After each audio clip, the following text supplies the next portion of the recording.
Someone just asked you a question you didn't want to answer. You felt it, a flicker behind your eyes, a tightening in your chest, and without meaning to, your face told them everything.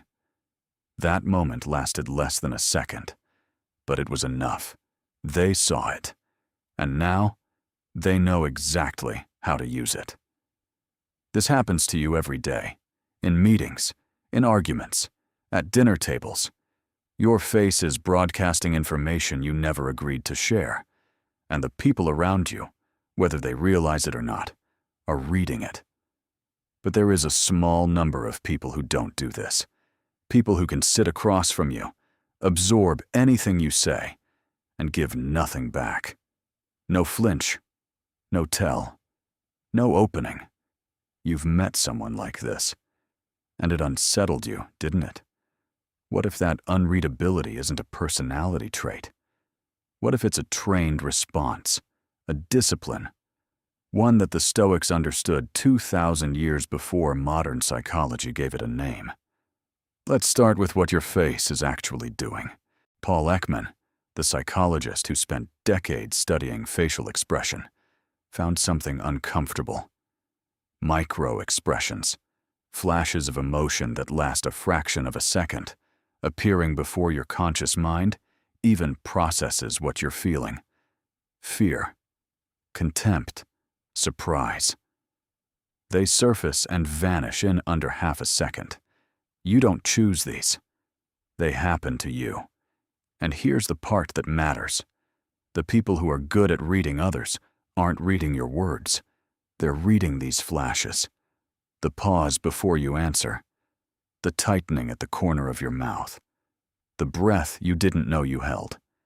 Your body is a transmitter, and most people leave it on, broadcasting at full volume, all day, every day. Researchers who study high-stakes poker have documented this for decades. The players who lose consistently aren't losing because of bad cards. They're losing because their bodies announce the strength of their hand before they've even decided how to play it. A held breath, a shift in posture, the speed of a bet. None of it is conscious. All of it is read. The players who win for decades aren't holding better cards more often.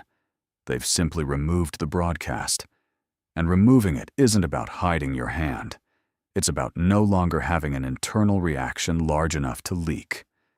Now picture the opposite. A person who has somehow turned the transmitter down. Not off.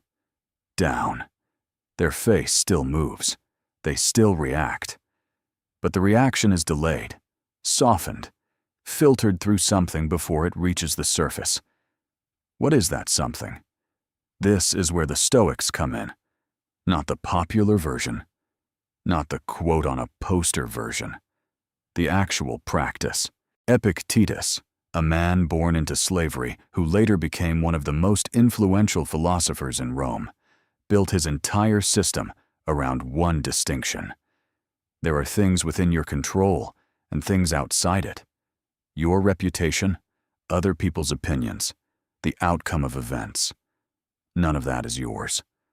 What is yours is your judgment, your response. Most people think Stoicism means suppressing emotion. It doesn't. It means inserting a gap between the event and the reaction. A space where judgment happens before the body responds. That gap is the trick. Here's how it works in practice. Someone insults you. The untrained response is immediate. Your face changes before you've even decided how you feel. Anger, hurt, defensiveness, all visible within a second. The trained response has a delay. Not a fake delay. A real one. Because the trained person has already done the work before the moment ever arrived of deciding what an insult actually is. Marcus Aurelius, the Roman emperor, wrote constantly to himself about this. Not for an audience. These were private notes, found after his death, now known as meditations. In them, he reminds himself, again and again, that an insult only has power if he assigns it power.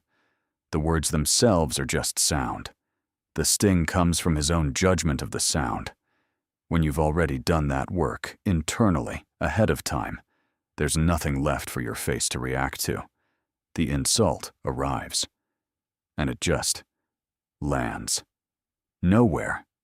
Like a ball thrown at a wall with no door. This is not coldness. This is not the absence of feeling.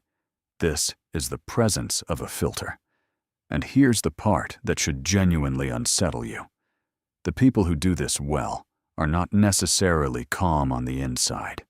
They've simply built a structure between what happens inside them and what gets shown outside.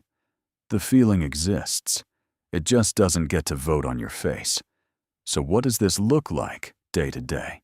It looks like someone who, when challenged, doesn't speak immediately, not because they're stalling, because they're checking their own internal reaction against their own values before they let anything escape.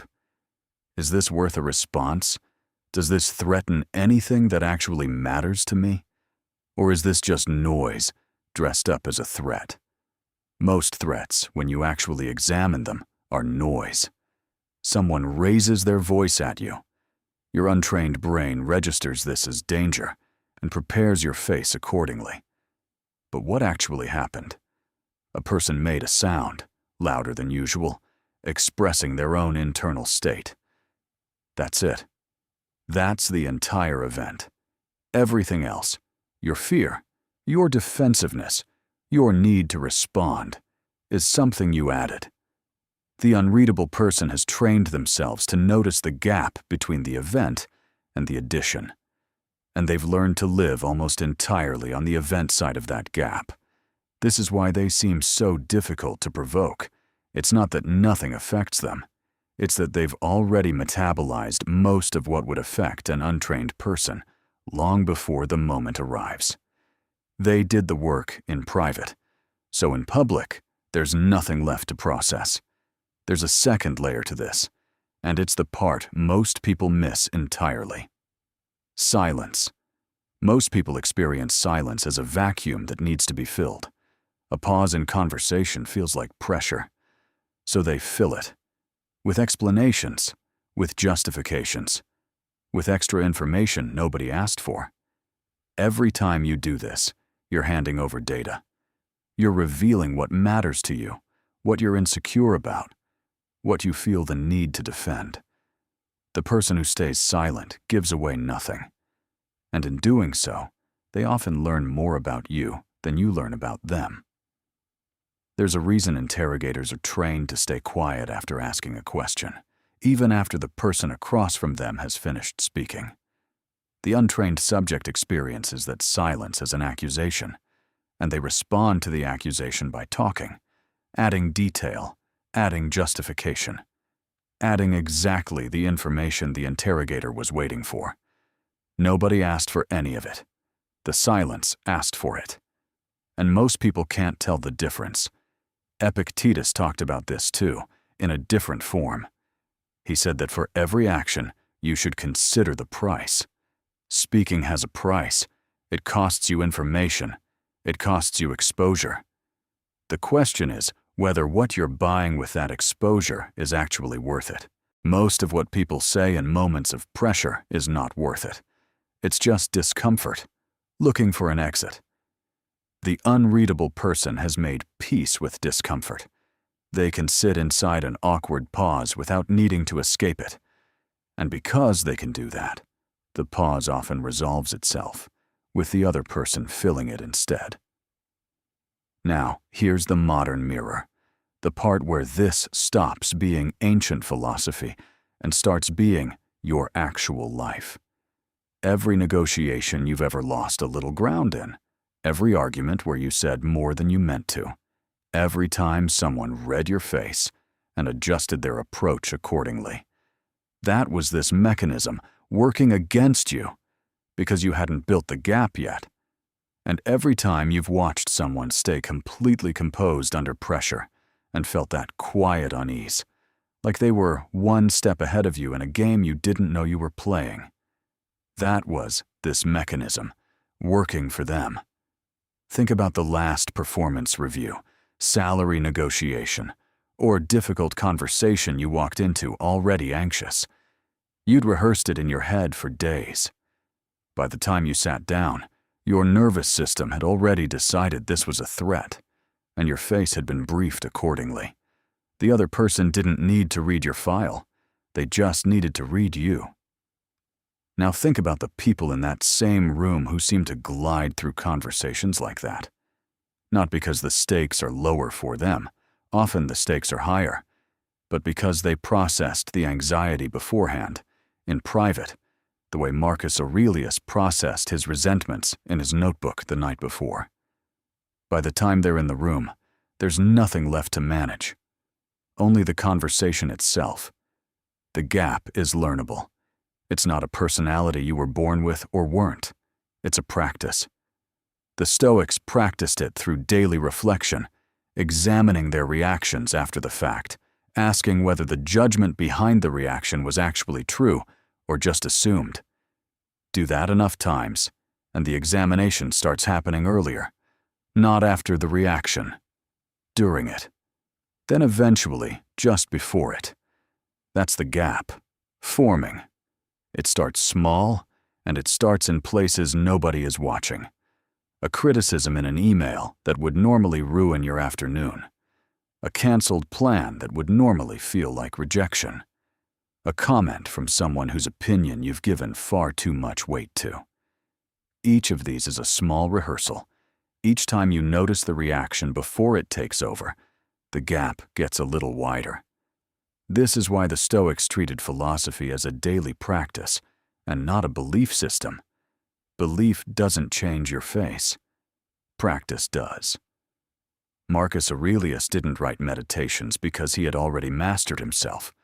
He wrote it because he hadn't, and he knew the only way to get closer was to examine the same reactions, the same irritations, the same fears, again and again, until the examination became automatic. You won't become unreadable overnight. But you'll notice, the next time something happens that would normally trigger an immediate response, a half-second of space that wasn't there before, a flicker of choice where there used to be only reflex. That half-second is everything, because in that half-second, you get to decide what your face says next, or whether it says anything at all.